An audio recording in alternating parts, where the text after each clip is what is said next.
संजय सैनी, श्री जगन्नाथ सरस्वती विद्या मंदिर, inter college गंगो। आज हम भारत का केंद्रीय बैंक विषय पढ़ेंगे। भारत का केंद्रीय bank reserve bank of India है। भारतीय बैंकिंग व्यवस्था में केंद्रीय बैंक सबसे सर्वोच्च संस्था है। भारत में जितने भी बैंक हैं, इन सब में जो सबसे बड़ा बैंक है, सबसे जो शीर्ष बैंक है, वो केंद्रीय बैंक है। केंद्रीय बैंक की स्थापना 1 अप्रैल 1935 ईस्वी में की गई थी। केंद्रीय बैंक का राष्ट्रीयकरण 1 जनवरी 1949 ईस्वी को हुआ था। 1949 से पहले भारत का जो केंद्रीय बैंक है, ये सरकार का बैंक नहीं था, क्योंकि 1 जनवरी 1949 से पहले केंद्रीय बैंक के शेयर यानी कि अंश वो जनता ने खरीद रखे थे। यानी कि 1 जनवरी 1949 से पहले केंद्रीय बैंक सरकार का बैंक नहीं था। 1 जनवरी 1949 को जो जनता ने शेयर यानी कि अंश खरीद रखे थे, वो सरकार ने खरीद लिए और जनता को उन शेयरों का भुगतान कर दिया। तो 1 जनवरी 1949 को केंद्रीय बैंक भारत सरकार का बैंक हो गया, क्योंकि जितने शेयर जनता ने खरीद रखे थे, उनका भुगतान भारत सरकार ने कर दिया और 1 जनवरी 1949 से केंद्रीय बैंक भारत सरकार का बैंक हो गया, यानी कि केंद्र सरकार का बैंक हो गया। केंद्रीय बैंक का मुख्यालय मुंबई में है। अब हम केंद्रीय बैंक के कार्य पढ़ेंगे। पहला कार्य है केंद्रीय बैंक का पत्र मुद्रा निर्गमित करना, यानी कि पत्र मुद्रा को छापना। पत्र मुद्रा एक विशेष प्रकार के बढ़िया कागज पर छपी होती है और इसको रिजर्व बैंक छापता है, यानी कि भारत का केंद्रीय बैंक रिजर्व बैंक है, वो इसको छापता है। पत्र मुद्रा को कागजी या प्रबंधित पत्र मुद्रा भी कहते हैं। पत्र मुद्रा के पीछे सरकार की गारंटी होती है और सरकार की साख के आधार पर ही पत्र मुद्रा पूरे देश में चलती है। पत्र मुद्रा निर्गमित करने का कार्य रिजर्व बैंक से पहले प्रेसिडेंसी बैंक करते थे, लेकिन उनके द्वारा जो पत्र मुद्रा निर्गमित की जाती थी, उनमें एक रूपता नहीं रहती थी। नोटों का जो आकार है, रंग है, रूप है, वो भिन्न भिन्न प्रकार से होता था, क्योंकि उसको 3 प्रेसिडेंसी बैंक छापते थे।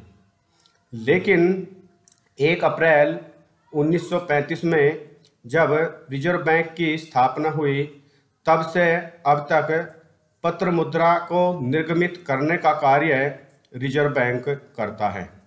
भारत में पत्र मुद्रा छापने का कार्य अब और कोई बैंक नहीं करता। 1 अप्रैल 1935 से भारत का रिजर्व बैंक पत्र मुद्रा निर्गमित करता है। पत्र मुद्रा निर्गमित करने के लिए रिजर्व बैंक अपने पास 200 करोड़ रुपए का कोष रखता है, जिसमें 85 करोड़ रुपए के पीछे विदेशी प्रतिभूतियां और 115 करोड़ रुपए का सोना और चांदी कोष में रखकर रिजर्व बैंक असीमित मात्रा में पत्र मुद्रा निर्गमित करता है।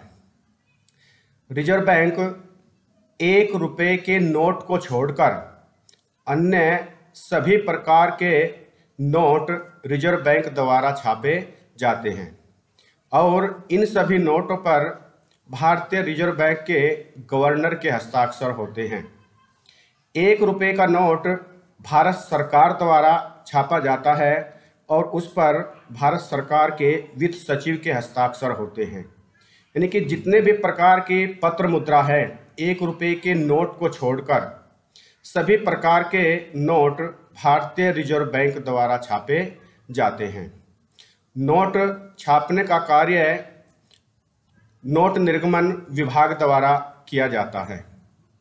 दूसरा कार्य है सरकार के बैंकर का कार्य करना। केंद्रीय बैंक सरकार का बैंक होता है, यानी कि सरकार का जो बैंक है वो केंद्रीय बैंक है। केंद्रीय बैंक ये जनता से प्रत्यक्ष रूप से व्यवसाय नहीं करता, केवल सरकार का बैंक है ये और सरकार के कार्यों को ही संपन्न करता है। ये सरकार की ओर से जितने भी भुगतान किए जाते हैं उन सबको केंद्रीय बैंक द्वारा पूरा किया जाता है।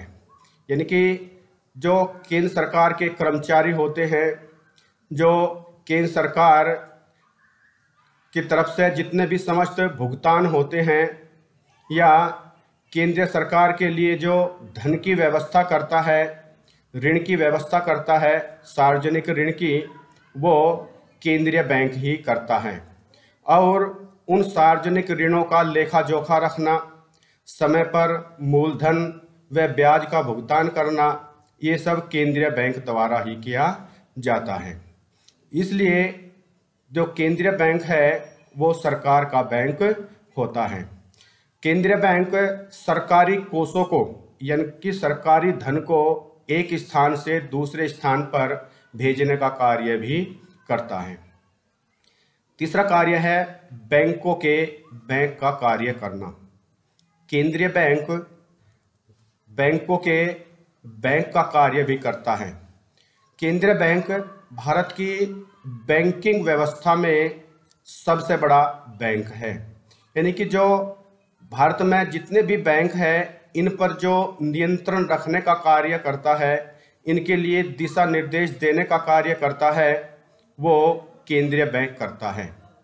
और केंद्रीय बैंक ही केंद्र सरकार को व राज्य सरकार को यदि धन की आवश्यकता होती है तो 90 दिनों के लिए उनके लिए धन की व्यवस्था भी करता है।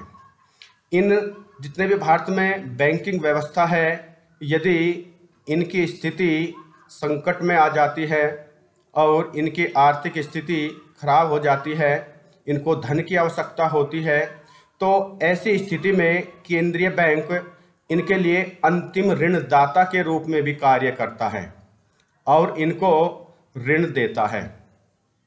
चौथा कार्य है विनिमय दर को स्थिर रखना।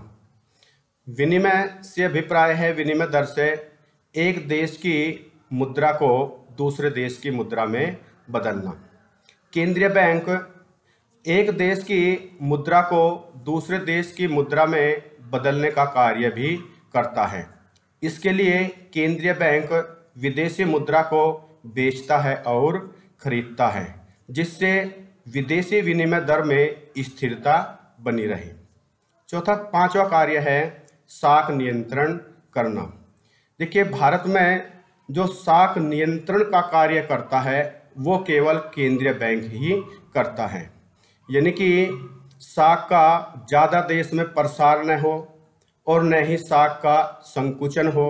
यानी कि साख की मात्रा में जितनी मांग हो उतनी ही पूर्ति हो, तो इस पर नियंत्रण रखने का जो कार्य है वो केंद्रीय बैंक ही करता है। यानी कि न तो मुद्रा का ज़्यादा प्रसार हो और न ही मुद्रा का संकुचन हो, मांग के अनुसार ही साख की पूर्ति हो। तो साख नियंत्रण का कार्य भारत में केंद्रीय बैंक द्वारा किया जाता है। इसके लिए केंद्रीय बैंक कुछ विधियों को अपनाता है, जैसे बैंक दर की नीति, खुले बाजार की क्रियाएं, साख का राशनिंग अथवा संभाजन, प्रत्यक्ष कार्यवाही, व्यापारिक बैंकों के रक्षित कोष के अनुपात में परिवर्तन करना। ये साख नियंत्रण की विधियां हैं जिनको अपनाकर केंद्रीय बैंक साख नियंत्रण का कार्य करता है। छठा कार्य है कृषि साख की व्यवस्था करना। रिजर्व बैंक कृषि साख से संबंधित समस्याओं का निदान करता है। कृषि साख से संबंधित जितने भी समस्याएं होती हैं उन सबको निपटाने का कार्य केंद्रीय बैंक द्वारा किया जाता है। कृषि साख की व्यवस्था करना ये भी केंद्रीय बैंक का ही कार्य है। जो केंद्रीय बैंक है वो जो कृषि साख से संबंधित संस्थाएं होती हैं, जैसे कृषि साख से संबंधित सर्वोच्च जो संस्था है, सबसे बड़ा जो बैंक है वो नाबार्ड है, राष्ट्रीय कृषि एवं ग्रामीण विकास बैंक। जैसे तहसील में भूमि बंधक बैंक होता है, नगर या गांव में सहकारी साख समिति होती हैं। तो इन सब को जो ऋण देने का कार्य है वो केंद्रीय बैंक द्वारा किया जाता है। केंद्रीय बैंक जो सर्वोच्च संस्था है, जैसे भूमि राष्ट्रीय कृषि एवं ग्रामीण विकास बैंक है, इनको ऋण देता है और फिर ये जितने भी कृषि साख से संबंधित संस्थाएं होती हैं उनको ये संस्थाएं ऋण देती हैं।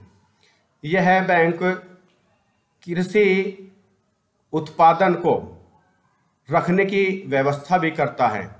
इसके लिए केंद्रीय बैंक गोदाम बनाने के लिए ऋण देता है, जिससे जो उपज है उसका सही प्रकार से भंडारण किया जा सके।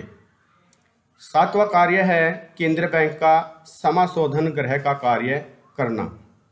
समाशोधन गृह अथवा निकासी गृह साधारणतः एक बड़ा बैंक होता है जो बैंकों के आपसी लेन देनों का चेकों के माध्यम से भुगतान कराता है।